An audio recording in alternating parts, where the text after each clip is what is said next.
Hi, hello everyone. I'll just wait a couple of minutes until people are slowly coming in.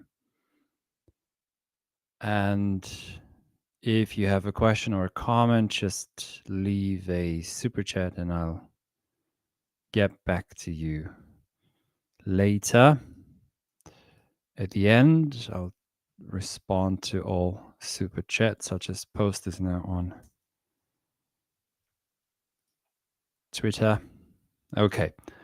So I was intrigued to see that Putin and Xi Jinping talked Immortalisation Commission.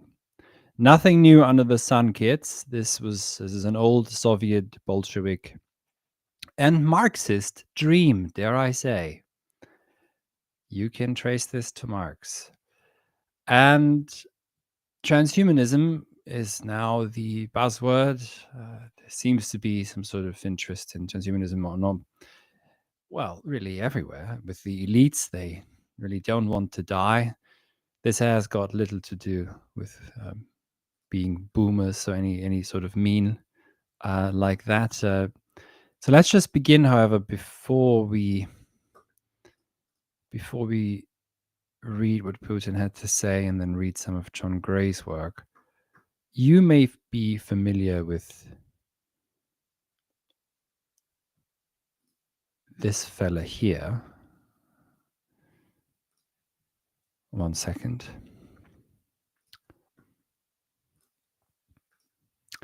Vladimir Lenin. Embalmed a century ago.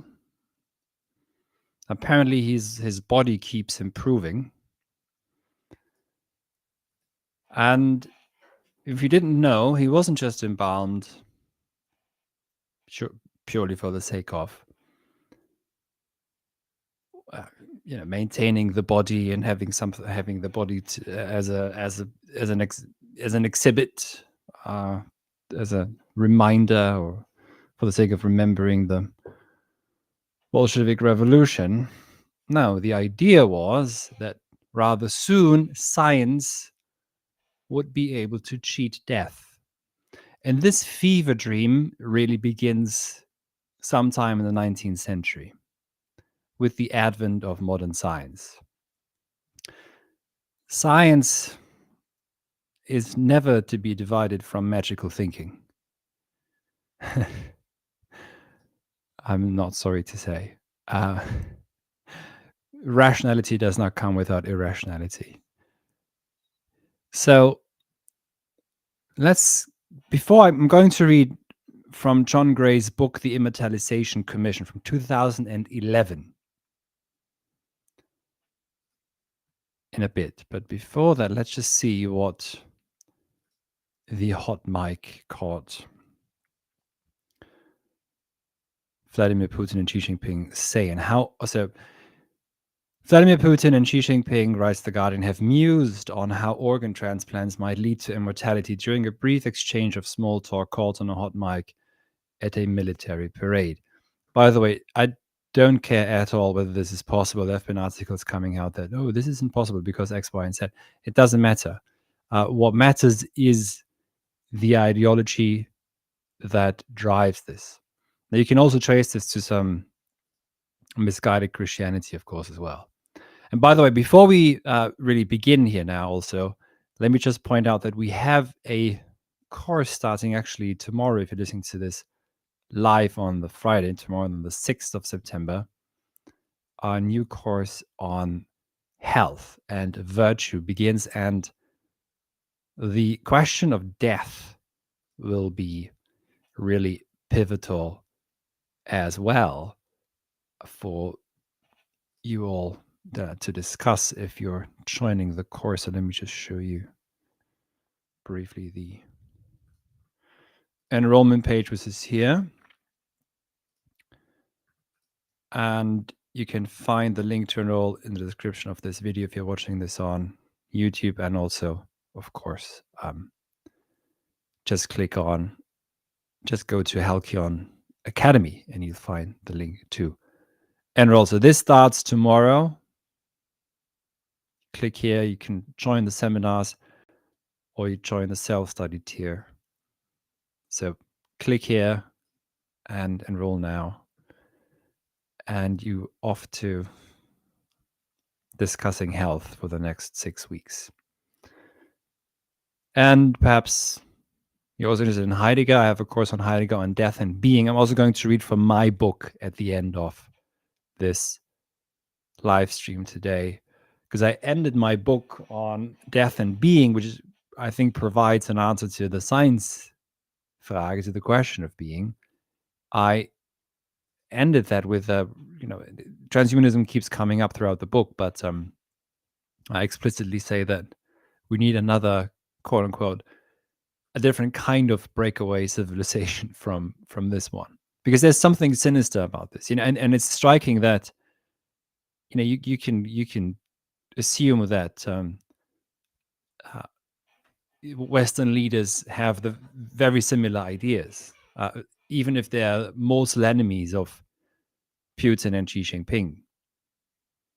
Yeah, there's nothing to do with them being authoritarian strongmen, as The Guardian says. It's not as though Western politicians are known to be heroic mortals or anything like that. Yeah, it's got nothing to do with that at all. It's not political. There's something else that's going to cut very deep. It has to do with science as an ideology, as a worldview. Science, the word itself means cut. There's a cut that occurs in modernity. So anyways, the Russian president was in Beijing on Wednesday with the Chinese leader, etc., as Putin and Xi walked at the head of a delegation of foreign leaders. State media aired live footage that captured parts of what appeared to be a private conversation. While they made their way towards a raised platform in Tiananmen Square, Putin's interpreter could be heard saying in Chinese, "Biotechnology is continuously developing." After a brief inaudible passage, the interpreter added, "Human organs can be continuously transplanted. The longer you live, the younger you become, and you can even achieve immortality." Now, you know that Silicon Valley is working towards that as well, in different ways. Ray Kurzweil being one of them, and we're going to discuss some Ray Kurzweil in a bit, who, by the way, has been pushing backwards the singularity for many, many years. It's now 2029. It used to be 2015 or 16. Anyways, Xi, who was off camera, could be heard responding in Chinese. Some predict that in this century, humans may live to 150 years old. Putin confirmed later to reporters he had discussed prospects for significantly increasing human life expectancy with Xi. Both leaders have shown little intention of relinquishing power in their lifetimes. Okay. So, again, I don't really care about the politics of it. It's completely besides the point. You have to look at something else. You have to look at where is even this ideology coming from. The Guardian, in typical fashion, of course, they're authoritarian. Obviously, they just want to reign forever. Yes. And what about the global elite that's been dreaming of this for 2 centuries? H.G. Wells, the Huxleys, even the Darwins. Where's this coming from? That's the question you have to ask, not this nonsense. Anyways, 2024, Putin instructed lawmakers to establish a research center called New Health Preservation Technologies, dedicated to combating aging. The project focusing on developing technologies that prevent cellular aging, neurotechnologies, and other innovations aimed at ensuring longevity. And the funny thing is, when you read an article about this chap at Cambridge who's been doing this at Cambridge for decades now, is trying to stop cellular aging, then the Guardian probably write, in glowing terms about this gentleman and his important research for preserving humanity, blah blah blah, and extending life expectancy, well, maybe democratizing it even. But if Putin and Xi Jinping talk about that, then it's completely evil. Because again, all this ideological, political stuff is completely besides the point. The question is why this belief, why, to just quote John Gray, why is there a strange quest by science to cheat death? And what does this entail for mankind? That is the question you have to ask. And of course, the Guardian is incapable of doing so. So let's leave the Guardian behind. It matters not what else they've got to say. We're now turning to John Gray's book, and I'm going to read from it quite extensively, long passages. But again, I'd just like to point out that if you're interested in Heidegger on death and being, do buy this course right here. There's a link in the description of this live stream. For Heidegger, it's very clear. If you cannot even ask the Seinsfrage, the question of being, the question for the meaning of being, without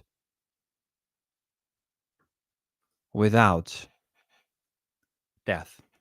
It's death. It's our death that opens us to the question of being. So trying to overcome, not just overcome, but to cheat death, or to get rid of death once and for all, would mean that the question of being becomes utterly meaningless. It's no longer be a question. So this is based on my book published by Springer, by the way. And if you want to focus on this even more, then I'd recommend, this is a course that really introduces you to all of Heidegger's philosophy. But there's also this course here on Heidegger on Enframing and the Fourfold. Heidegger, in his later writings on Enframing or Gestell and the Geviert, the Fourfold, says that we have to become mortal in order to step outside the reign of technics and its dominion. Okay, so now let's turn to John Gray's Immortalisation Commission. If you don't have the book yet, again, I highly recommend that you buy the book. I am going to read from the introduction. I'm going to show you, at least as far as I can, because some of it is available on Google. I have a hard copy of the book, obviously. Again, I recommend you get the book. If you didn't know, I've met John Gray several times. I've interviewed him a couple of times. Those interviews are publicly available. Just Google both our names. And the first, one of the criticisms that I would have with Professor Gray is that he's just simply too much of a believer in Darwinism. And I remember in 2015 when I interviewed him at the LSE before he gave a talk, I did push him ever so slightly until he had to confess that he doesn't know what constitutes. If you just end up saying that everything is just basically contingent, then you don't really have an argument. But what Gray is great at is pointing the finger at the follies and also the irrationalities of rationalism, the irrationalities of the new atheists, the irrationalities of and the madness inherent in so-called hard science. Forward, 2 attempts to cheat death. During the late 19th century and early 20th century, science became the vehicle for an assault on death. The power of knowledge was summoned to free humans of their mortality. Science was used against science and became a channel for magic. Well, I would disagree with that. I would say that science is not to be divided from magic. You'd be surprised what Newton was interested in. Science had disclosed the world and what Newton bases his theories on, but that's perhaps for another time to discuss. Science had disclosed a world in which humans were no different from other animals and facing final oblivion when they died and eventual extinction as a species. That was the message of Darwinism, not fully accepted even by Darwin himself, exactly. For nearly everyone, it was an intolerable vision, and since most had given up religion, they turned to science for escape from the world that science had revealed. In Britain, a powerful and well-connected movement sprang up aiming to find scientific evidence that human personality survived bodily death. Psychical researchers, supported by some of the leading figures of the day, believed immortality might be a demonstrable fact. The seances that were so popular at this time were not just Victorian parlor games invented to while away dreary evenings. They were part of an anxious, at times desperate search for meaning in life. Are we not still looking for meaning in life? Gray would say that this quest for meaning is at the heart of so much trouble in modernity. Is we're trying to look for meaning where there isn't one, and that in doing so we come up with all sorts of quackery. So this quest attracted the Cambridge philosopher Henry Sidgwick, whom many of you probably know, author of a study of ethics that is still read today. Alfred Russel Wallace, co-discoverer with Darwin of natural selection and a convert to spiritualism, and Arthur Balfour, at times British Prime Minister and President of the Society for Psychical Research, also known for another thing that I won't go into here. And he was drawn late in life into corresponding through automatic writing, texts produced without conscious awareness in which another personality seems to be guiding the pen with a long dead woman whom some believe he had loved. The psychical researchers' search for evidence that human personality survived death was driven by revulsion against scientific materialism. Very often, though, their quest had other, more personal motives. Members of an elite that protected itself from scrutiny by keeping to a code of secrecy, leading psychical researchers used their investigations into the paranormal to reveal and then again conceal aspects of their lives they or their culture could not or would not accept. In one case, only made public nearly a century later, they became involved in a secret scheme to conceive a messianic child. Communicating with the dead via cross correspondences, thousands of pages of text composed by automatic writing over nearly 30 years, these psychical researchers believed they were part of an experiment undertaken by deceased scientists working in the afterworld, which could bring peace to the world here below. Now, Gray would argue that this is simply a reaction against materialism. I would say that this is inherent in materialism and empiricism. Empiricism lends itself to magical thinking. John Locke, one preeminent empiricist, speaks of spiritual matter. You have to, if you can't think in principles and ideas, then you have to invent these magical forces that do things. There's a reason why Harry Potter was written by a British writer and not perhaps by a Frenchman. And that's, of course, a modern form of colonialism. Harry Potter, I mean. Neo-colonialism. Communicating with... Anyways. At the same time, that section of the English elite were being drawn into psychical research, another sorry, I had a wrong pronunciation. At the same time, that sections of the English elite were being drawn into psychical research, another anti-death movement was emerging in Russia. As in England, science and the occult were not separate, but mingled in a current of thought that aimed to create a substitute for religion.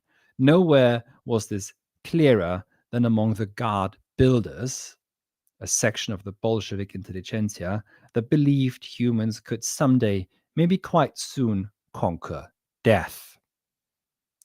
Along with Maxim Gorky, the God builders included Anatoly Lunacharsky, a former theosophist, who was appointed Commissar of Enlightenment in the new Soviet regime, and Leonid Krasin, a disciple of the Russian mystic Nikolai Fedorov, who believed the dead could be technologically resurrected. Now, this is, of course, at the very beginning of, let's say, what we then properly call modernity. We have the romantic nightmare of Frankenstein's monster.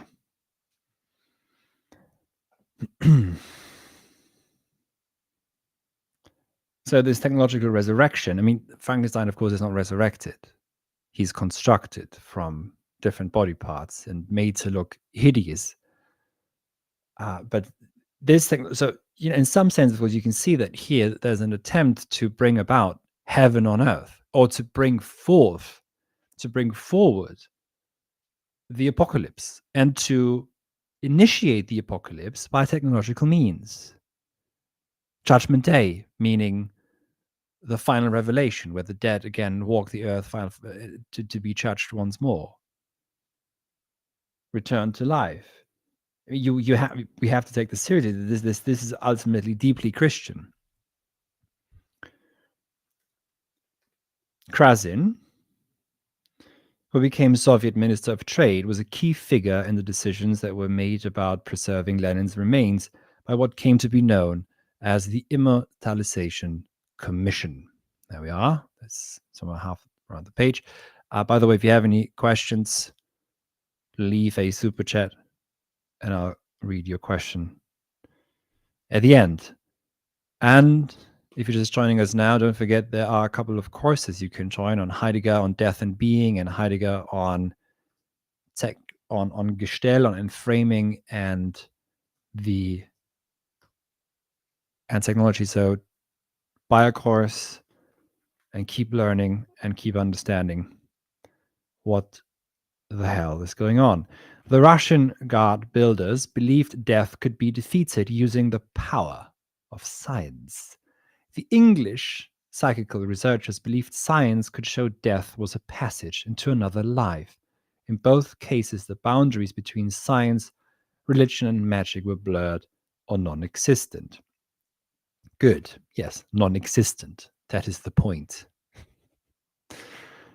In Russia, as in Britain, science was used to evade Darwin's lesson. Humans are animals with no special destiny assuring them a future beyond their earthly home. This was a truth of which the scientific fabulist H.G. Wells needed no persuading. Wells devoted his life to persuading anyone who would listen that an intelligent minority must seize control of evolution. He traveled to Russia to meet Gorky and Lenin, leaders of the new Bolshevik regime, which he believed could lead humankind out of the chaos of history, the slaughter bench of history, as Hegel refers to it. That could be ended. That is the point. So at the heart of the project of transhumanism, be it in Silicon Valley, be it in 19th century Victorian England, be it part of the Bolshevik Revolution, ultimately aims at overcoming history itself, ending history. I have a video here on this channel also on Alexandre Konjev on the end of history, if you're interested.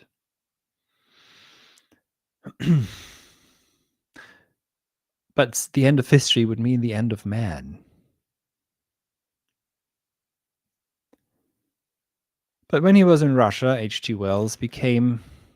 So I need to scroll further down. But when he was in Russia, Wells became involved with a woman, later to become his life partner, who had learned that there was no way out.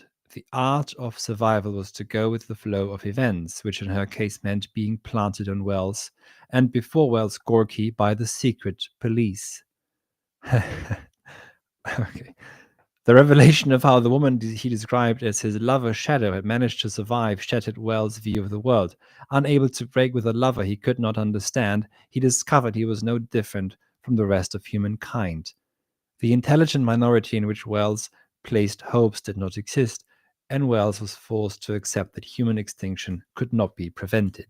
While each used science to pursue immortality, the rebellions against death in England and Russia were very different. One reason was that their circumstances were so far apart. Throughout the period when psychical research flourished, British life had an unbroken continuity. Even the Great War did not overturn the prevailing pattern of society. The land was shaken, but the old house was left standing. If death was to be overcome in these circumstances, it would be by the haunting of the living. The aim of the psychical researchers was not only to show that the human mind was active after the death of the body, it was to enable the dead to make contact with the living. In the cross correspondences, the aim was even larger. The dead were given the task of saving the living. The posthumously designed Messiah would save humanity from itself. Yeah. So the idea in Britain was to bring about, to give birth to a messianic child. In some sense, to what a Messiah that would end humanity. And you shouldn't underestimate that perhaps there are similar trends currently ongoing. The world might be sliding into anarchy, but progress continued on the other side. In Russia, there was no other side. An entire civilization had dematerialized, and the afterworld had disappeared along with it. Weakened by the Great War in Britain, belief in gradual progress was destroyed in Russia. The step-by-step improvement, beloved of liberals, was simply not possible anymore, but the idea of progress was not abandoned. It was radicalized, and Russia's new rulers were strengthened in their conviction that humankind advances through catastrophes. Not only social institutions, but also human nature had to be destroyed and only then rebuilt. Once the power of science was fully harnessed, death could be overcome by force. But to achieve this, the human animal had to be remade, a task that required killing tens of millions of people. Both the god builders and the psychical researchers believed humans had powers beyond those recognized in the science of the day. In fact, scientific investigation of the paranormal failed to reveal the new human powers of which they dreamed. Instead, it showed the limits of conscious awareness and the vast tracts of life that can never be governed by human will. Much in the study of the paranormal was what we would now call pseudoscience. But the line between science and pseudoscience is smudged and shifting. Where it lies seems clear only in retrospect. There is no pristine science untouched by the vagaries of faith. An old fairy tale has it that science began with a rejection of superstition. Good point. This is really a fairy tale. In fact, it was the rejection of rationalism that gave birth to scientific inquiry. Exactly. Ancient medieval thinkers believed the world could be understood by applying first principles. Modern science begins, and this is the salient point, when observation and experiment come first, and the results are accepted even when what they show seems to be impossible. I would say something else, though. I would say that modern science begins when man begins to torture nature, as Francis Bacon says, to present the results that we want from nature. Yeah, that is how it changes. And so this the experimentation of Francis Bacon, and so Francis Bacon, if you haven't read it, you should read The New Atlantis by Francis Bacon. Once you get to Kant, you have a completely different. Kant is the revolutionary thinker that he is, because with him, formal logic becomes applicable to experience. Experience, in fact, begins to be structured by. It begins to be structured by the principles of formal logic, for example, the principle of non-contradiction. That's to say, objects are to appear without contradiction, without resistance, if you like. And objects are not given, they are formed by the categories of the mind. And even objectivity is a projection of subjectivity. There may be things as they are in themselves, and there are appearances. But those appearances are just a manifold of appearances. Those get formed, transformed in representation in the mind and projected back out. That forms the object against the screen of objectivity. So what we lose in modernity is actually access to what beings are. That's what drives modernity. So I would disagree here with Gray slightly in saying that the experiment is actually set up in a way to reinforce what we want to see. And we don't follow the findings, as it were, but we find what, in some sense, the mind wants to find, if you like, if you want to have a bit of a slogan. It's a bit too simple, but and here, actually, I didn't remember this. In what might seem a paradox, I mentioned this in the beginning, in what seem a paradox, scientific empiricism, reliance on actual experience rather than supposedly rational principles, has very often gone with an interest in magic. No, it hasn't often gone with an interest in magic, Professor Gray. It is deeply magical thinking, precisely because it does not think in terms of principles, and it is not idealism. To every British thinker, idealists like Hegel, they are the speculative thinking. That's magical thinking. But they're perfectly happy to accept that Henry Moore, a Cambridge Platonist, talks about ghosts, and they're perfectly content to accept that the great empiricist John Locke has to presuppose spiritual matter, and that Newton speaks of forces, etc., that just do stuff, rather than thinking in terms of, for example, a principle of self-motivation. And empiricism has to be magical because it's not actual thinking. It's just, in some sense, it does just leap behind what shows itself in the phenomena, and then it has to attach something to them because it cannot think through, empiricism that is, what it is that shows itself. So we're now going to this is probably not available on Google. So I'll just be reading from my book here now, and if you do have the book yourself, you can read along. So we are reading the Immortalisation Commission. Let's see if we've got a cover here that we can. Yeah, that looks good. So this is the book we're reading for anyone who's joining now. By the way, if you have a question, just leave a super chat and I'll get back to you later. So we're now in the God builders part on how, wells in Russia, etc. And we're now turning to Maxim Gorky.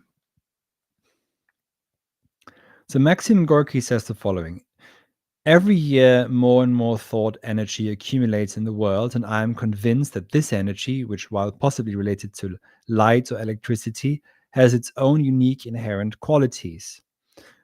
This thought energy will one day be able to affect things we cannot even imagine today. Now, I think that this is a very striking thought. It's still rather materialistic and empiricist, but if Nietzsche says in Zarathustra that thoughts that come on dove's feet guide the world, by which he means to say, and this is just to I can't really go in depth now here, but it is ultimately thinking that guides the world, even unbeknownst to the thinker. Plato does not know what his thinking might lead to. So Gorky here, in materialistic fashion, but still he sees them something similar. I would refer to this in German as Gedächtnis, the collection, the gathering, the concentration of thought. of Thought Memory, the book that I've been working on forever. So as much as Wells, Maxim Gorky was discontented with humanity. He was one of the founders of God building, which in Russian is mentioned here. What that means in Russian, I can't pronounce this, sorry. But a movement, God building, as a movement, it attracted a number of supporters among the Bolshevik leadership. A kind of secular mystery cult. And you could be certain that, Putin and others in Russia are still aware of those mystery cults and also want to bring about heaven on earth in different ways, in their Christian ways, perhaps. A kind of secular mystery cult God building was another part of the late 19th century European current in which occultism and science marched hand in hand, as they always do. The God builders, why do we hear these stories that the people at OpenAI believe that they are building an AI God? It's not a coincidence.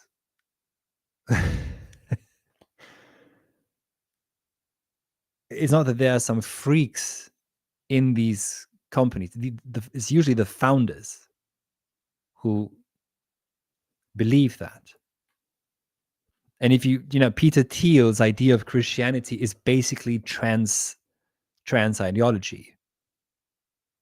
And he said, don't just change your sex, don't just change your outer appearance and take hormones. No, you have to change everything about you. Then you're fully Christian. In his novel Confession from 1908, Gorky portrays individual humans as worthless bundles of petty desires. But the species is potentially all-powerful, and humanity, that trembling creature, can be transformed into an undying god, he believed. Gorky's friend Anatoly Lunacharsky, the other main founder of the God Builders, who would be Commissar of Enlightenment in the Bolshevik government, summarized the philosophy he shared with Gorky in a note on the book. Yeah, I always think it's just utterly hilarious that socialists, communists, etc., always think that it's just having a commissar and a commission is going to solve. You can bureaucratize your way to immortality. You can have bureaucratic programs for enlightenment. And by the way, Mendelssohn, one of the arch nemesis of Kant, actually believed that also. And we have inherited that enlightenment. We believe that enlightenment comes through programs. A study program, for example.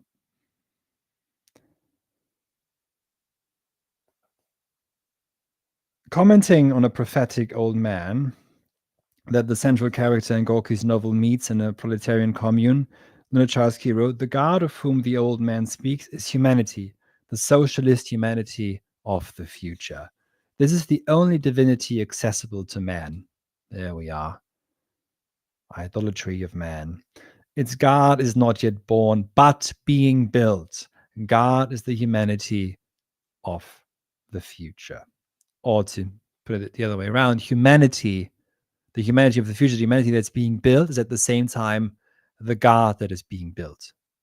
So as we are changing ourselves through process theology, which is why sometimes people come to me and say, "Oh, why don't you teach on Whitehall, etc." Maybe I should, but just to tear him apart. Not Whitehall, sorry, Whitehead. Process theology is ultimately the kind of theology leads to this humanity God, this self-idolatry. I don't mind idolatry at all. I think having idols, etc., is very important. But to idolize mankind, a fetishized, an abstractum, that's where it gets dangerous, because that will never be good. And whatever, man will never be good enough in relationship to that abstractum, to that abstraction, if you like, and will therefore have to be either transformed or utterly gotten rid of. As part of the deification of humanity, Gorky looked forward to the annihilation of matter. There we are. He held out this prospect to the poet Alexander Bloch, in a conversation from Gorky recorded in his book Fragments from My Diaries. Here's now a lengthy quote from Gorky's diary. Personally, I prefer to imagine man as a machine, which transmutes in itself so-called dead matter into a psychical energy and will, in some faraway future, transform the whole world into a purely psychical one. At that time, nothing will exist except thought. That is radical. Again, at that time, nothing will exist except thought. Everything will disappear, being transmuted into pure thought, which alone will exist, incarnating the entire mind of humanity. At some future, and Nietzsche says somewhere that Europe, just to interject here briefly, that Europe could be, the peoples of Europe could disappear. But Europe could be contained in its best 30 books. So in some sense, perhaps those who believe in the AI God want to work towards that. And you could definitely tie this to a certain degree to a misguided Hegelianism. You hear people talk about the world, brain, misguided Zizek'ians, etc. Zizek himself, of course, as well. And Marx himself. Marx wants to get rid of the human being, ultimately. Even though Marx himself may not have a notion of the animal laborans, it's definitely in there, as Hannah Arendt also points out. And if you free man from labor as a good Marxist, then you've basically destroyed human nature. Everything will disappear. So communism, taken to its logical conclusion, is the disappearance of man. Everything will disappear. And this is not political. You have to understand this is not a political ideology. It's not communism versus capitalism. As Heidegger points out, capitalism and communism are two sides of the same coin. They're not that different. Everything's continuing now with Gorky. Everything will, let's just say they're different management systems towards the same end game. So everything will disappear, Gorky continues, being transmuted into pure thought, which alone will exist, incarnating the entire mind of humanity. At some future time, all matter absorbed by man shall be transmuted by him and by his brain into a soul energy, a psychical one. Yeah. And you can see this with the Kurzweilian idea that human beings will upload themselves to the cloud and will become immortal by being immaterial. This energy, but of course, Gorky actually did not require the computer for it. For him, we would just become really psychical beings. This energy shall discover harmony in itself and shall sink into self-contemplation, in a meditation over all the infinitely creative possibilities concealed in it. That is, John Gray, during one of my interviews with him, pointed out, if you replace your prison of the flesh with the prison of the computer, just with another material body, then you've basically clearly just replaced one material prison for another. So we have to be, what one can do with all this is point out not just the inherent contradictions, but also the folly of it. But on a deeper level, we have to understand that science is not divided from this magical thinking.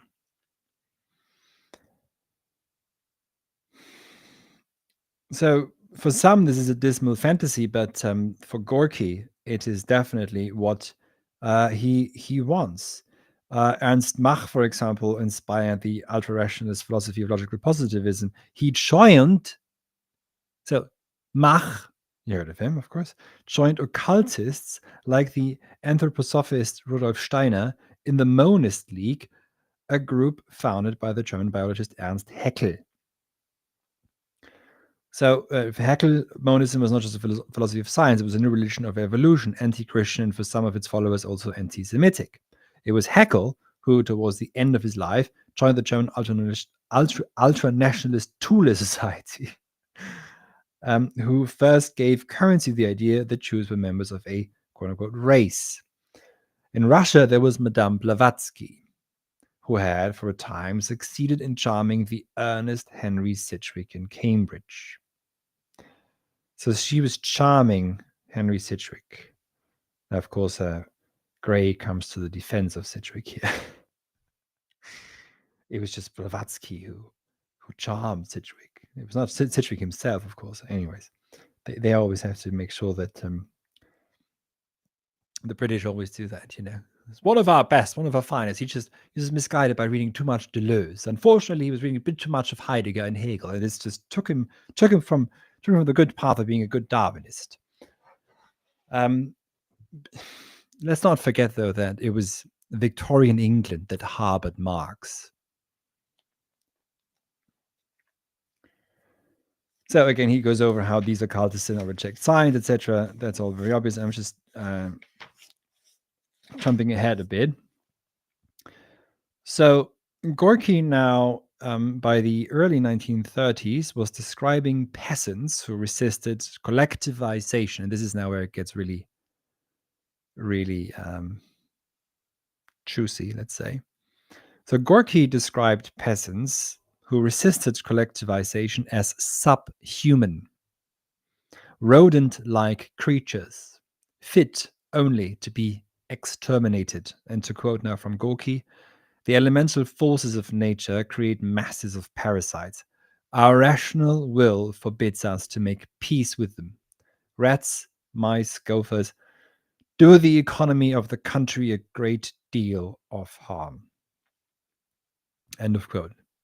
Here again, Gorky was voicing a genuine Marxian or Marxist attitude. Writing in the mid-19th century, and this is something I always bring up, what Gray is now about to say, I always bring up in discussion with the pseudo-Marxists of today.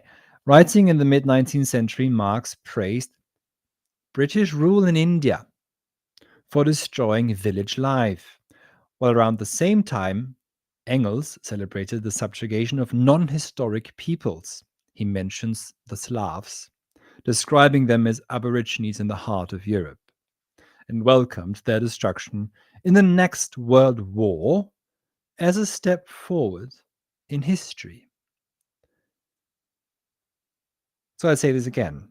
Marx praised British rule in India for destroying village life, and Engels saw it as a good thing that the Slavs were about to be exterminated, because only then, because those were non-historic peoples. So what Gray does not point out, though, why they both have to believe this, why they are both supportive of this. Again, it's not a coincidence that Karl Marx found refuge in Britain. There are no coincidences on this level. And so what do you think that the English just studies are the goodness of their hearts? I mean, the English elite. I can probably so. Yes, I believe so. Anyway, so Marx and Engels both, and every other Marxist with them, whatever they want to tell you. The folly is this: if you go to so-called post-colonial or decolonial studies, they're usually based in Marxism.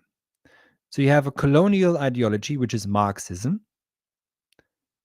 that is supposed to help, let's say, tribes in Latin America to decolonize. Now, the folly of that, just logically speaking, is that non-historic tribes, peoples people with their own ethnogenesis and their own destiny are verboten in Marxism by Marx himself and Engels. Why? Because for communism to come about as heaven on earth, everyone has to be made part of dialectical materialism. So either by eradicating them, by killing them, or by making them part of the material dialectic. And that again is necessary to work towards the ultimate destruction of mankind.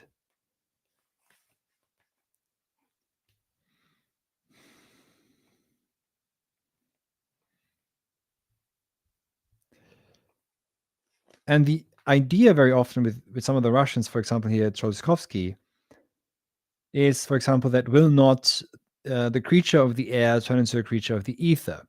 These creatures will be born citizens of the ether, of pure sunshine and the boundless expanses of the cosmos.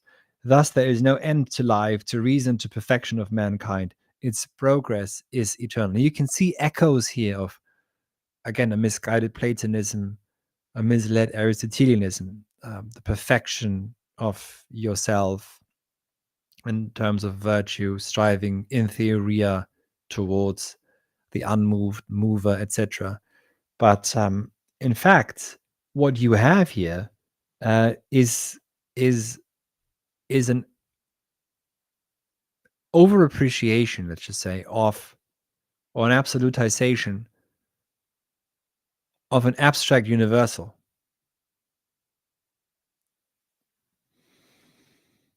And that, of course, is immortality. So immortality is paradoxically utter death. The kind of immortality they're working towards is utter death. And it would be a disservice to tie this to Hegel, by the way. And now those of you who can think already have by now understood how Marx really subverted Hegel.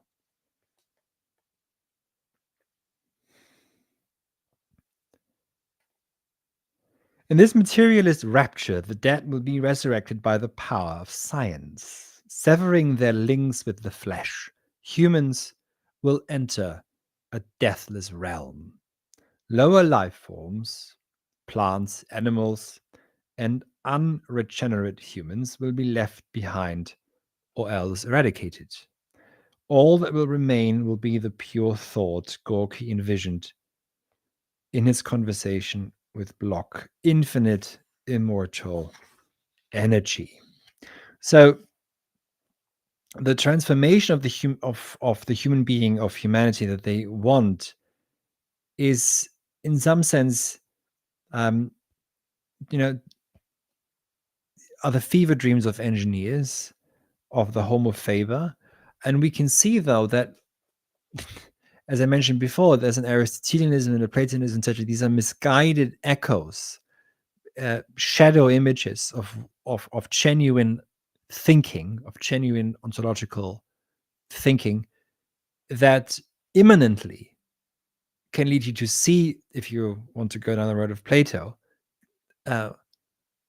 the beauty as such in the beautiful, or allows you to see or strive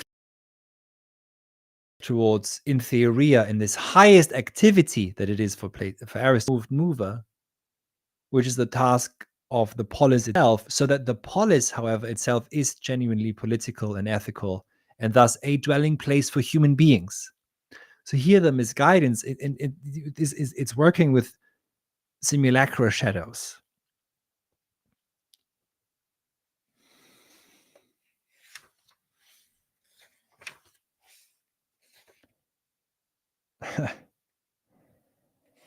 So I really recommend anyone who's interested in transhumanism to read this book, The Immortalisation Commission by John Gray, because it traces this movement over the centuries, and also shows you that it's not really anything new. John Gray already here in this book towards the end talks about AI and the advent of the AI God that's being willed into, that is desired by some.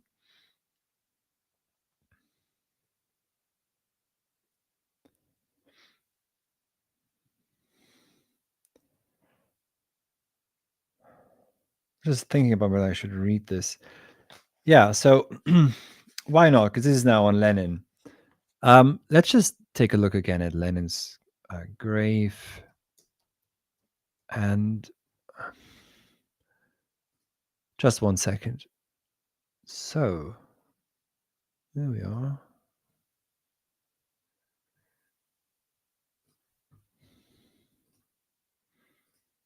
By the way, if you have a question, just leave a super chat and I'll get back to you in the end. And in the meantime, as I'm looking for the right picture, maybe this is a good one here. Yeah. Check out our courses on health, on Heidegger, on Enframing, and the Fourfold that all address these issues of humanity, of mortality, technology, etc., and these fever dreams. So, only days after Lenin's funeral, Krasin published an article in the communist newspaper, The Architectural. I can't read the Russian here. It's this, yeah.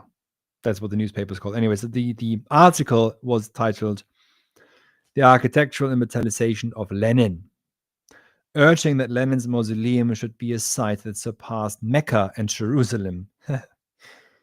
Strange to choose these two. In grandeur and significance. I mean, obviously, you should understand that this is explicitly now tying the Bolshevik Revolution to the Abrahamic faiths.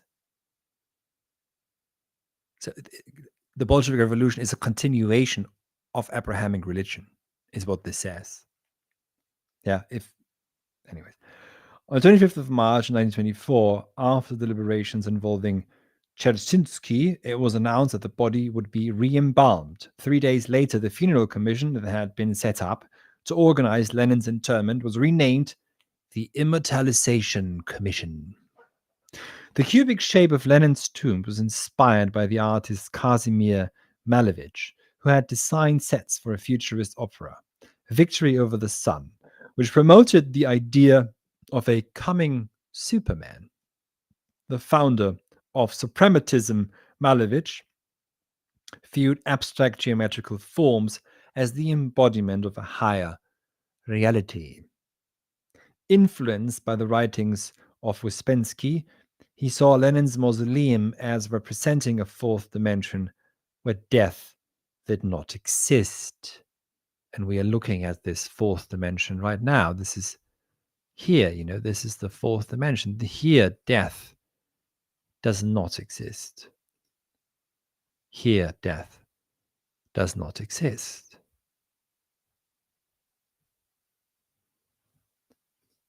This is a fourth dimension for them.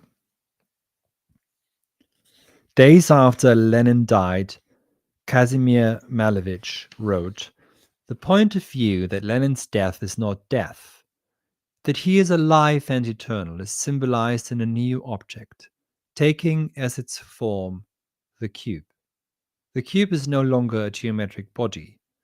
It is a new object with which we try to portray eternity, to create a new set of circumstances with which we can maintain Lenin's eternal life, defeating death."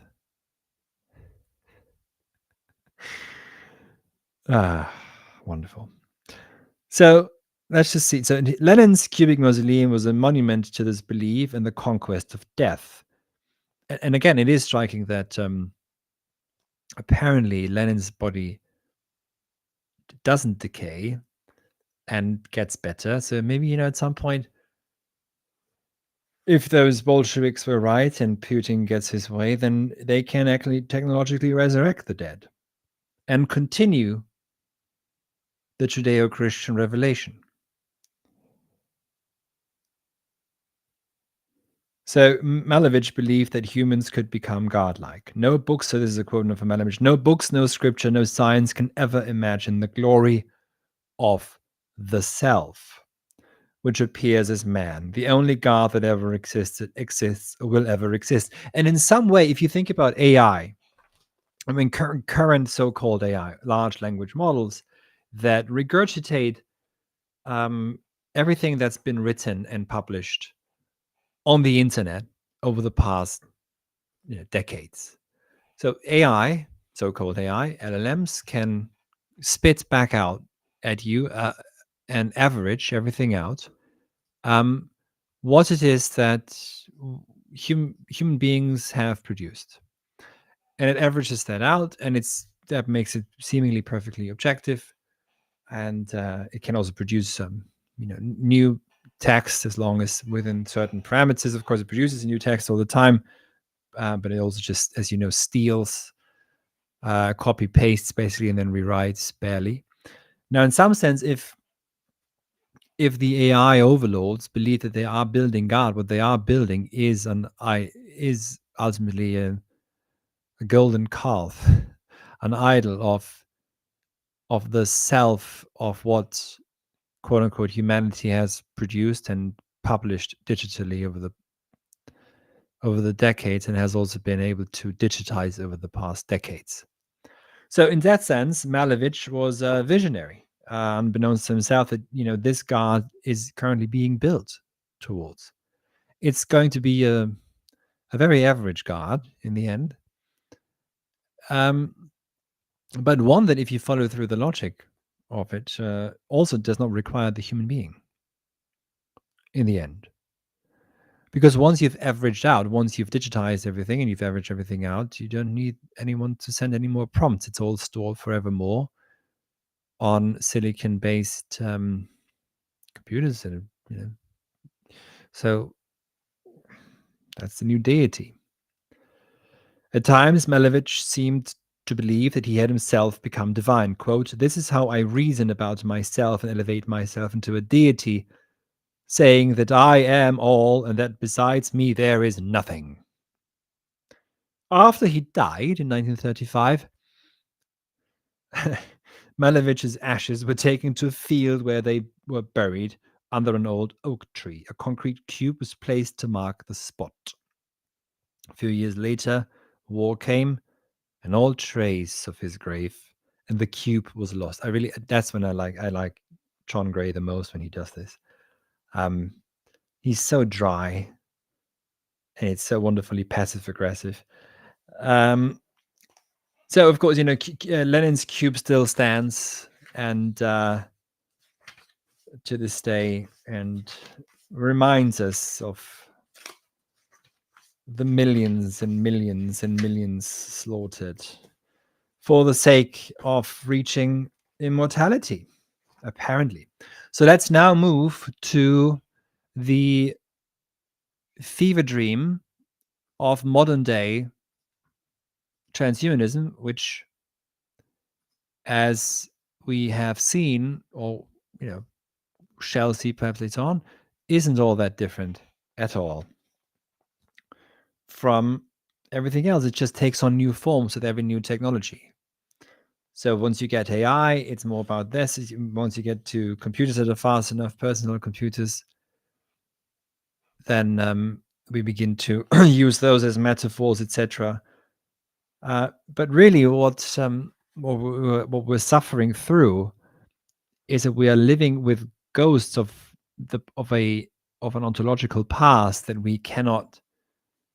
It's not about resurrecting them, but that we apparently are incapable of retrieving in a proper way. So they keep coming back, and I've mentioned this before. Just listen back to when I go into Aristotle and Plato. So anyway, a contemporary example is the American visionary Ray Kurzweil. In The Singularity is Near, When Humans Transcend Biology, Kurzweil, who by the way now works for Google, suggests that a world-transforming increase in the growth of knowledge is imminent. And as I said before, it's so imminent, it's coming so soon, the so-called singularity has to be pushed back every couple of years, because it's so imminent that it excuses itself, shall we say. The singularity just says, Perhaps it's too soon. I'm too imminent. Let me I give you another couple of years. We live in a way. It's the mirage of progress that we have because our phones get faster and smaller, and the digital world looks shinier, while the streets in our cities look more and more terrible. Infrastructure is crumbling everywhere. You can't really, some parts in England, you can't really go see a doctor anymore, because the NHS is now going to introduce AI doctors, and you'll you'll see an AI doctor within a day, which is not worse than seeing an actual NHS doctor, I suppose. But this, if you haven't read it yet, you should read Stanislav Lem's The Future. Is it the Futurologist Congress or the Futurological Congress? Something along the lines of that. Where to spoil the book a bit for you, it's funny that in the end there's this shiny utopian future where everything is just wonderful and everything works and is efficient. Don't we all dream of government efficiency, of solving the problem of traffic? Wow. And everything is clean and everyone's rich, and it turns out that people are basically wearing glasses and are being drugged and they eat slop and they live in absolute shambles, and that is that wonderful future. And yeah, it's some areas in London are not too far from that, anyways. So the singularity, of course, is imminent. Don't forget, it's imminent. It's coming very soon. 2029. It's now 2025. 2026 very soon. If you have memory, if you still have working memory, by 2029, the singularity, I make a bet now, still won't be here. And Ray Kurzweil will push it back again. Human ingenuity has created machines with exponentially increasing capacity to process information.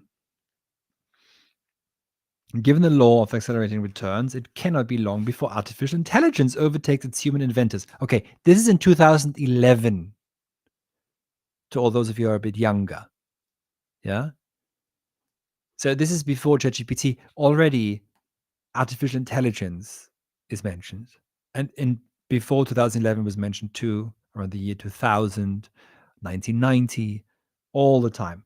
Anyways, at that point, Kurzweil believes the singularity will be such that, quote, technology, and this is published by Gray in 2011 by Alan Lane, so that's Penguin Publishing, Penguin Books, I mean.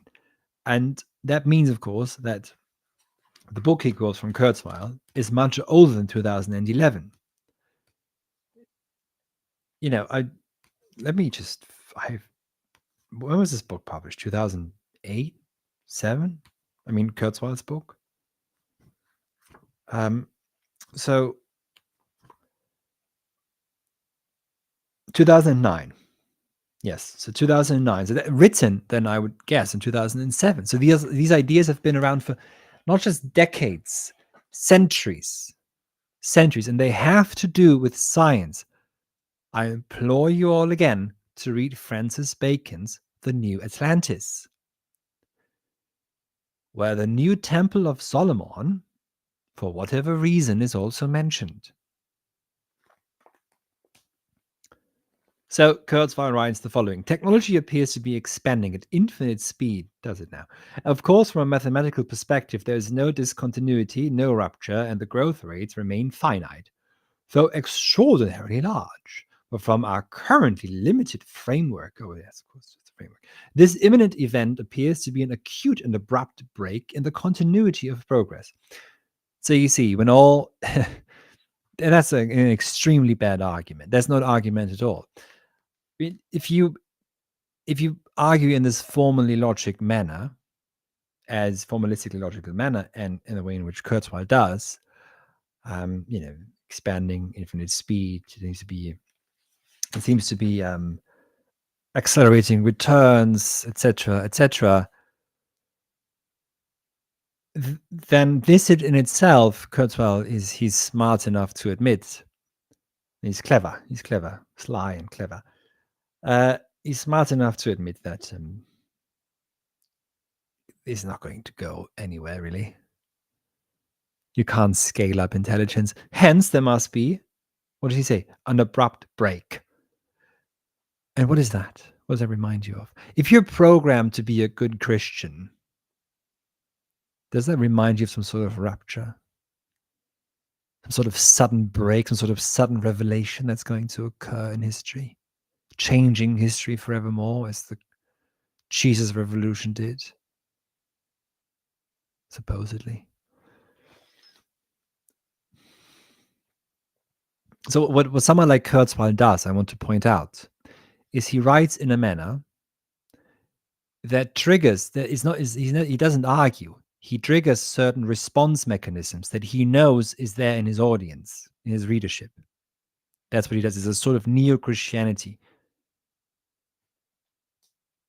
The immediate effect will be a sharp acceleration in the rate of scientific progress. Humans will change. This is now John Gray writing again.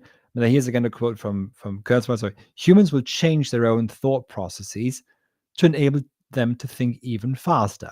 When scientists become 1,000,000 times more intelligent and operate 1,000,000 times faster, an hour would result in a century's progress in today's terms. Oh, okay, good. Well, we'll have wonderful drone warfare then for everyone. Machines will go further, pooling their intelligence and memories. Quote again from Kurzweil: humans call this falling in love, Kurzweil notes, but our biological ability to do this is fleeting and unreliable. Fusing themselves with machines, humans can leave the flesh behind. But again, you'd just be replacing one prison of the flesh for another. So even now, Kurzweil believes people can extend their lives long enough to ensure that they will never die.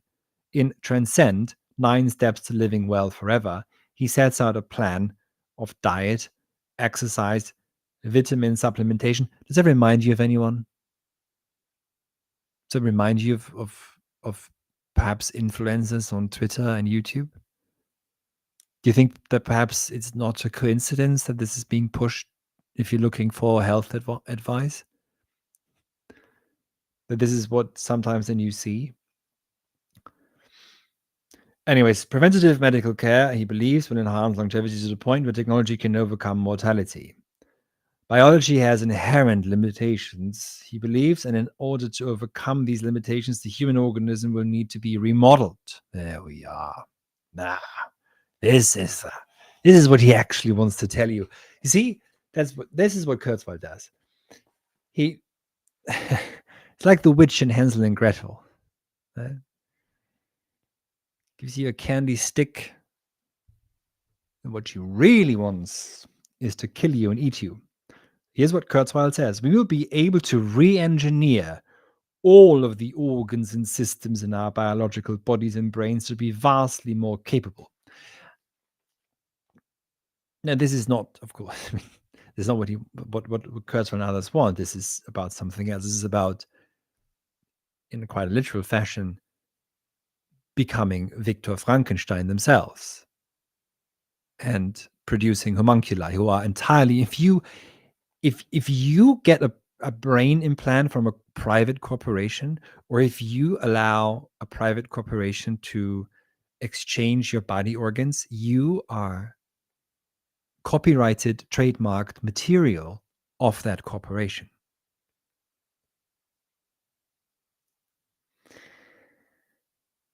Now, it's quite striking, though, if you see what Putin wants.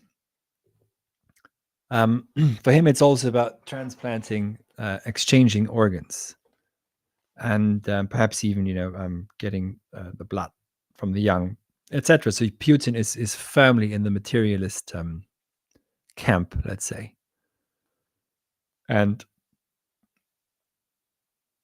Kurzweil, though, is closer to figures like Gorky and Malevich and others that we've heard from, because he believes that there's a certain immateriality, a materialistic immateriality that can be brought about. But one cannot be suspicious enough then of Ray Kurzweil. Nanotechnology will allow the invention of nanobots, of course, minuscule robots operating at molecular level with the ability to reverse aging processes and enhance brain function. A fusion of human and artificial intelligence will. What about the stomach, though? What about your gut?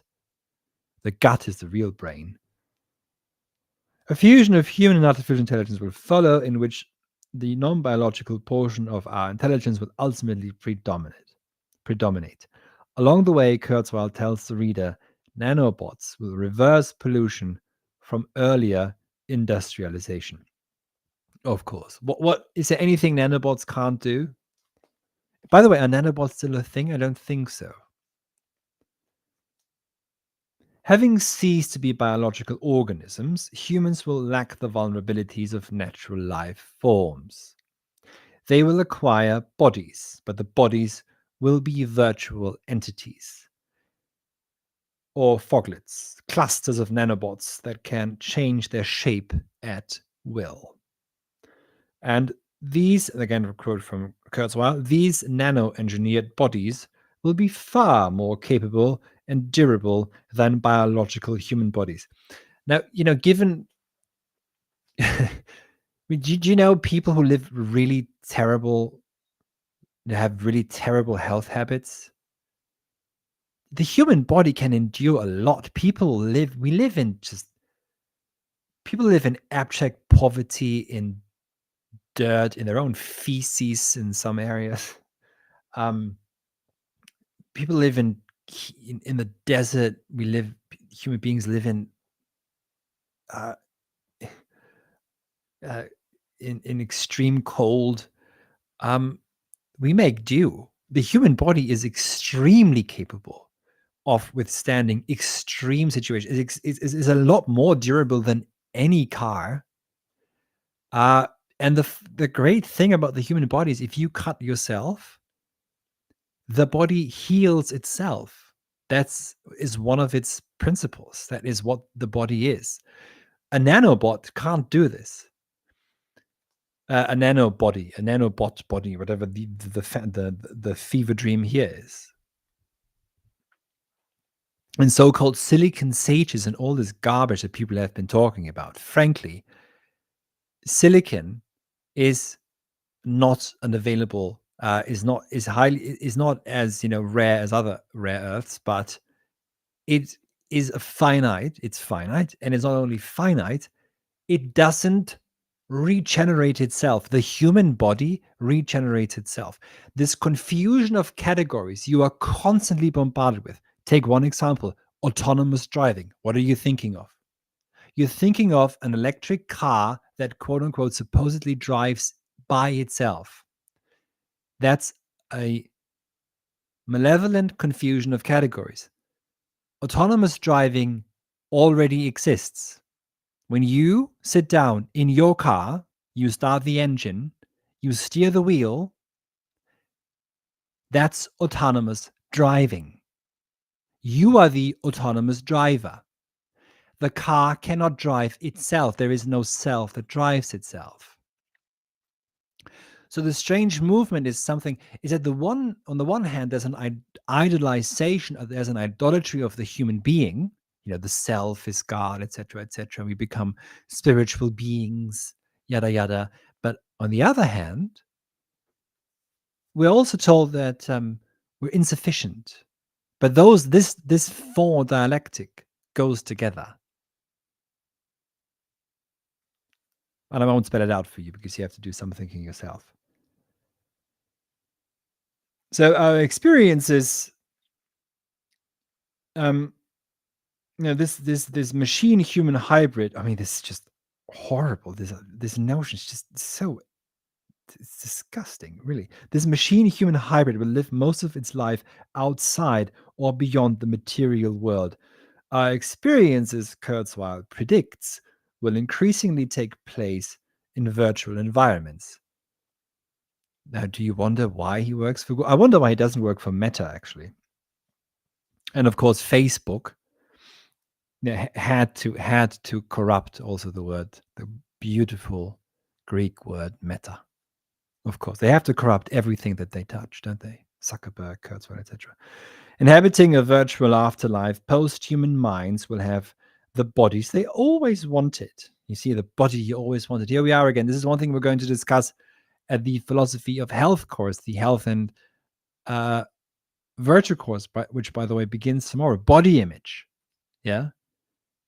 So why do we, instead of trying to become genuinely healthy in body, mind, soul, spirit together, why do we want to produce a certain body image?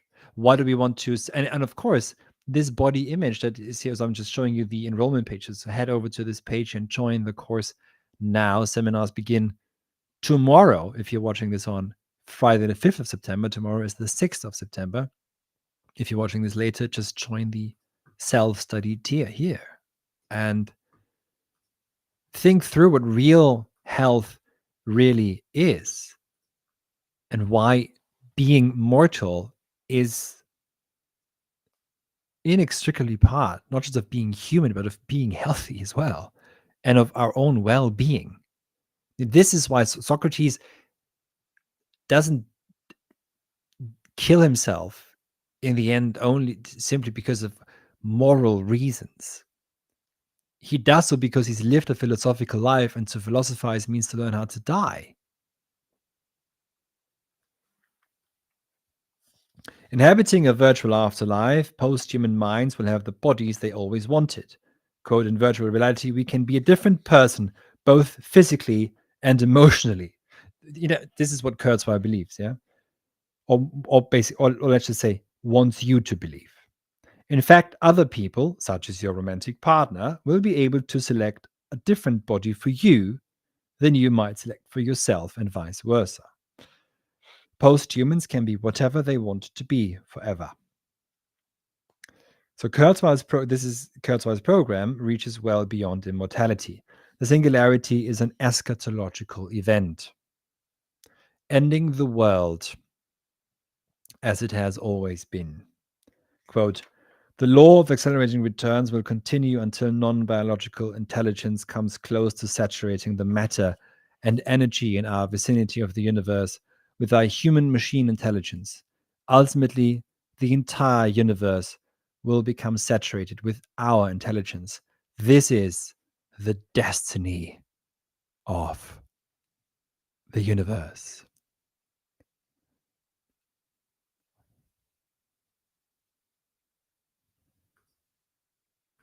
Oh, yeah. I'm sorry, Locke, I had to block you. I don't want your kind here. Yeah. No offense, but you're not adding anything.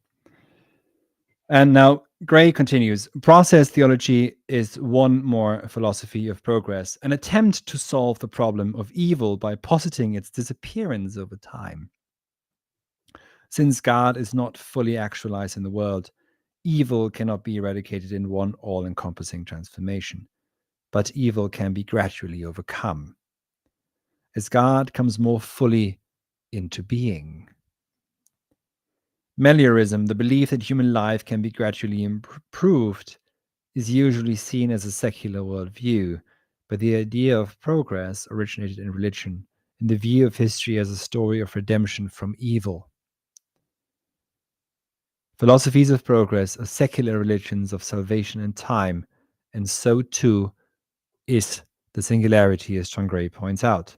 As Kurzweil writes it, the history of the universe is divided up into epochs of increasing self-awareness. In the coming epoch, which is imminent, the universe will become sublimely intelligent. Human consciousness will become cosmic consciousness. I understand why, thinkers like Kurzweil and others go in that direction. But the task of the human being is a different one. The task of the human being is to be the carrier of genuine memory, which continues to transform in time and through time, and in doing so, to be genuine stewards and preservers of nature, and not to inflate human consciousness to cosmic proportions, which is exactly, if you just look at what so-called AI is currently doing, what is it doing? It is what? It is attempting to construct a deified human self, and by averaging out everything that we've produced, and in doing so, to make that average human intelligence objectified and prevalent, and perhaps even in control of, well, not the universe, but to spread it across the universe. One of those ideas is, of course, that we become an interplanetary species, so-called species, and that is achieved by substituting our frail human bodies with robot bodies, spreading our consciousness throughout the world. But of course, that consciousness is itself, of course, constructed. It's not just human consciousness. What's consciousness? Having a toothache, being aware of your headache, being aware of your hangover. What's consciousness? No, this is a constructed consciousness. Perhaps, for those of you who have eyes and ears, the film AI by Spielberg, and wasn't Kubrick a producer of that film, is rather telling in that regard, let's just say. What kind of consciousness is supposed to survive? Because it's certainly not going to be the consciousness of a native tribe, or their being awake, or their being in the world, is it?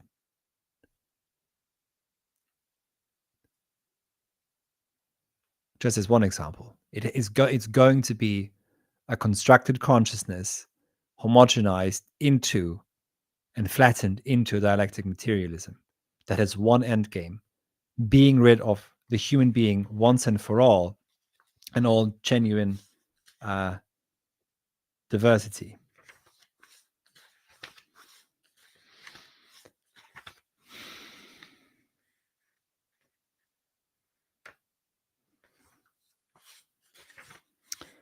But let's just point out also that what it would mean if we really got rid of the human being, and John Gray is really of death. And John Gray is very strong on this. He says, and the various theories of transhumanism, as well as in Kurzweil's, the human individual mind is uploaded into a virtual universe. In both cases, a speck of humanity becomes part of a cloud of consciousness or information. Whatever survives, the individual is extinguished. Death is not conquered, but triumphs unnoticed. So Gray, again, he's a bit too humble. He should make this point a lot stronger. What Gray here points out is that what the so-called seekers of immortality, the transhumanists, really want is total death. Immortalism is a program for human extinction, a vanishing act more complete than any that seems likely in the natural course of events. Humans will certainly disappear, but extinction means no more than returning to the undying chaos from which they came.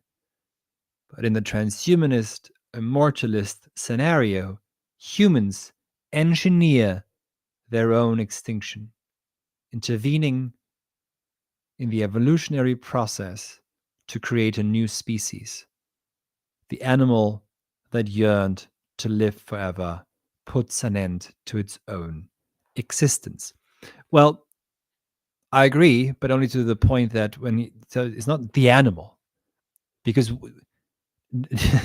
there are clearly ideologues who propagate this, and the digital virtual realm as we know it is basically coded in such a way that we do accept at some point virtual quote unquote immortality, which entails total extinction of mankind.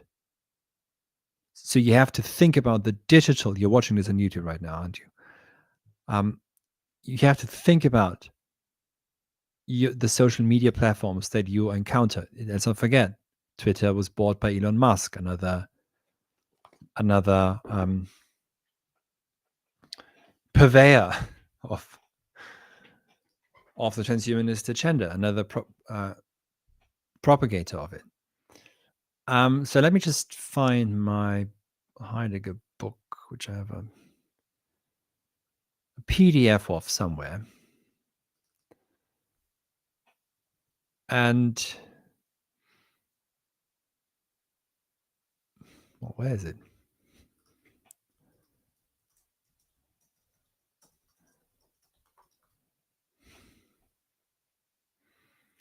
Because I want to read from it.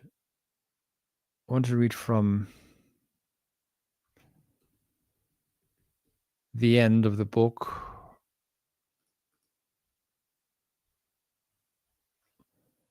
Where I go into, there it is. So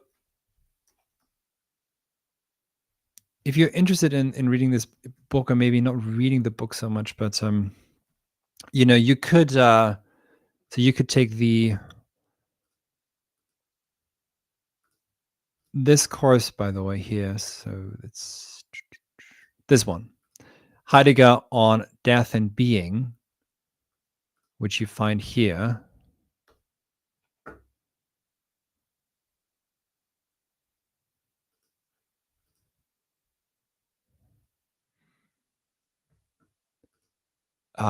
That course is based on the book, so it might be easier taking this course than reading the book. The book really goes into all aspects of Heidegger's thinking, is quite compressed. So what do I write in my book in the end? So this is the very last page of the book. Heidegger understood the catastrophe of modernity, this explosion of power and accumulation of abstract intelligence, as the human being's revolt against being. The human being began to take himself, or I write here actually itself, because I refer it more to the subject than to an anthropological being. But anyways, I just say himself now. Maybe that's clearer then. So the human being began to take himself as the subject, the underlying ground of all beings in their objectivity. The revolt against being is epitomized for Heidegger in Descartes' notorious dictum of the ego cogito. The sum is here simply posited, not questioned further, the Ich bin, the I am. Heidegger, so the question of being is left over in Descartes. Heidegger's early response was to bring the human being radically before death and mortality. Sum moribundis. I am, insofar as I am towards my death, is a reformulation of the memento mori. There are places where Heidegger sees that the human being will begin to make himself and will begin to work actively against death. As quoted in part 3 of this book I just mentioned here, Heidegger mentions that in Enframing, humans will begin to produce humanoids just as Gestell requires them. Gestell, Enframing, need not even produce humans in factories, as Heidegger sometimes provocatively remarks. Gestell already produces humanoids inconspicuously as its functionaries, as simulacra of replaceable types. It is from within Gestell that the desire for the retirement of the human in exchange for the mere fantasy of a future that never was and never will be human comes. Where Heidegger sees self-aggrandizement of the subject inflating itself and its power further, I see something else. The subject is beginning actively to get rid of itself, or rather, of the residue human dimension of which it was born. Heidegger sees the possibility of the end of the human, but perhaps what he does not see is the willful working towards that goal. The idealization of man that takes hold in modernity, expressed, for example, by Francis Bacon, comes into full force in transhumanism.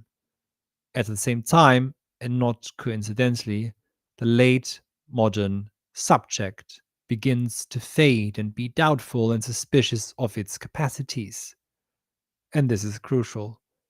Where for Heidegger, subjectivity is still for the most part in a place where it is about inflating human capacity and willpower, subjectivity now, in post-modernity or late modernity, resentfully seems to want to rid itself of its human origin.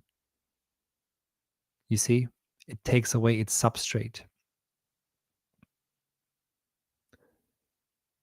Whether the technological side is actually achievable or rather a total pipe dream, I don't want to answer. I cannot answer here. Yet the will to retire the human body and the human being is there and is reinforced by the fantasy that death is now optional, that death is now something that can be eradicated.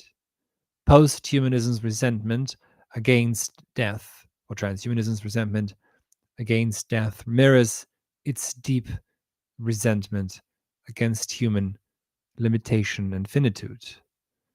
To argue against this, I write here, is futile. One cannot argue against the linear process. One cannot argue against resentment. Nevertheless, one can point to other ways of being human. One can formulate a different breakaway civilization than the one proposed by the functionaries of technics.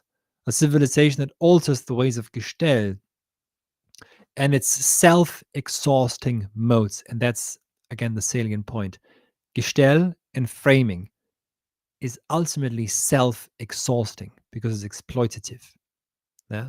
So also this thought that we need to technologically enhance ourselves in order to survive as a species in space, all rubbish. Yeah. Because it's already speaking from the position of lack, from self-exhaustion. This is an exhausted pseudo civilization speaking. It's got nothing to do with Faustianism, by the way, either. This is something else entirely. Because let's not forget, in Faust 2, it's not Faust who produces the homunculus.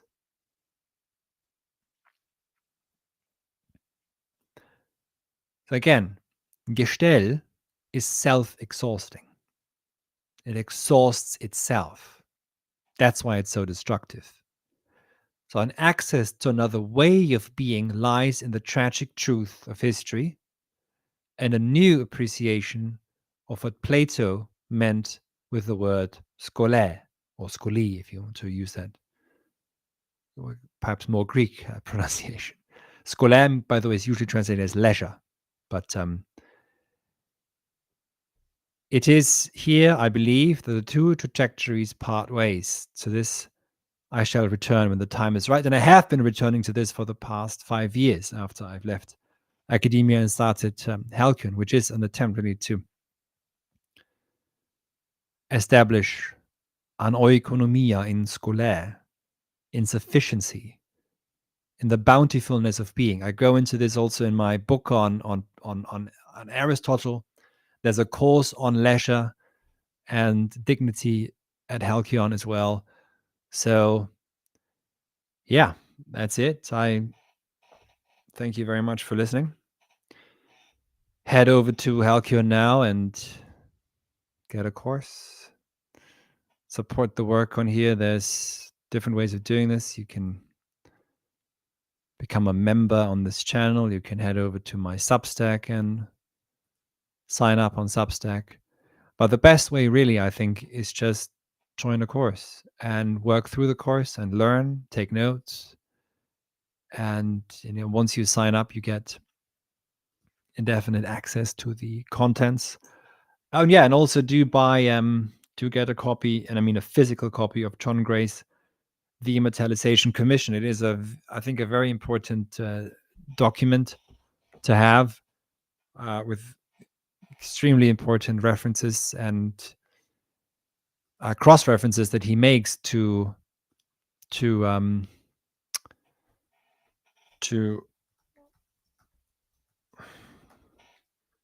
between the different movements that led to what we now take for granted as our scientific world.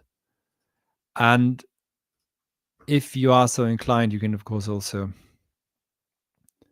read my book. If you happen to be a student at a university, just get a copy through your library. So order a copy for your library, and um,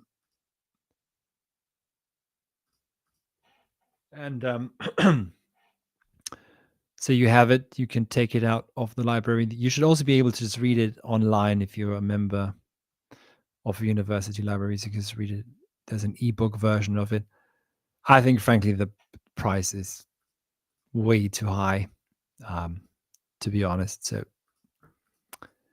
but if you want to have a physical copy, sometimes Amazon sells the book cheaper, so that might be good. But as a matter of fact, you can just, if you take the course, this one here, Heidegger on the question of being, on death and being. This is based on the book, 4, or rather 5 lectures, but with 4 main lectures on the 4 parts of the book: Dasein, the Ereignis, technology, death, and Gestell, and poetic language, and why Heidegger sees language and death as abiding relatives that come from within the same essence. And of course, AI, what does it attack first? Human language. Of course, it has to. It has to attack language first.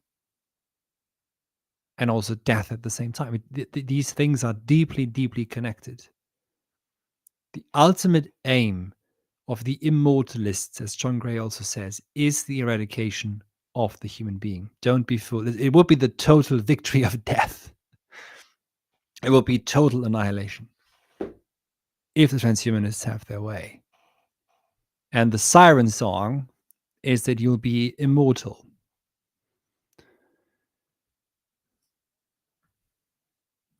So again, thank you very much for listening. And at some future point, I might actually teach a course, I'm thinking, just reading George's comment here. I might actually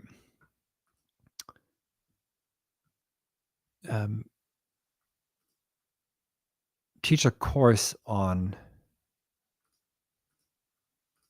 Stanley Kubrick's 2001: A Space Odyssey. And this video, by the way, that you're referring to, George, should be available for members. So sometimes on YouTube, you get odd strikes that supposedly, someone owns a copyright of your video that you which isn't true. And then you have to fight back, but sometimes they take videos down and make them less available, etc. So that happens sometimes. But I just checked, and it should be available for members. If you sign up as a member on this channel and just type in 2001: A Space Odyssey Niederhauser, or I don't know how it works, then you should definitely be able to find the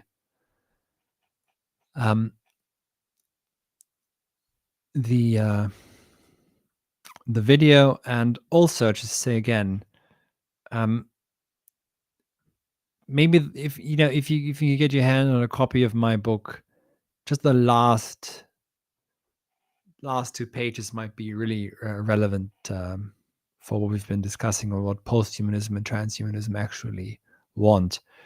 And I always think it very striking that figureheads like, talking heads, basically, that's what he is, like Zizek, during the COVID days, proclaimed that after COVID we'll be coming back, but we'll be post-human. So why is this neoconservative, even platform, but he never said anything original, but also, well, that's why. That is why, kids.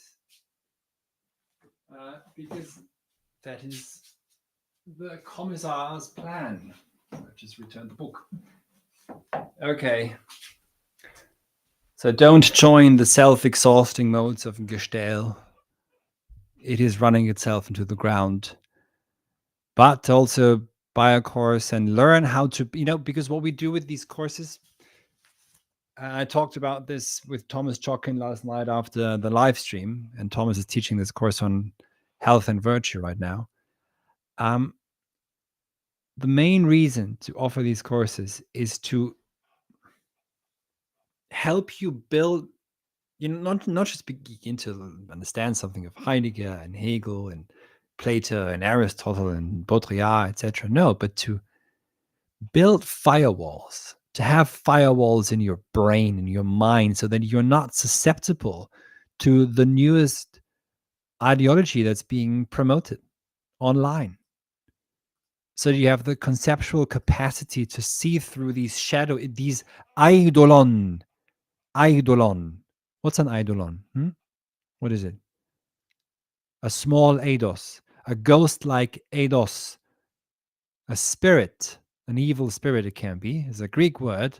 It's not a coincidence that it's actually, phonetically related to the word ideology.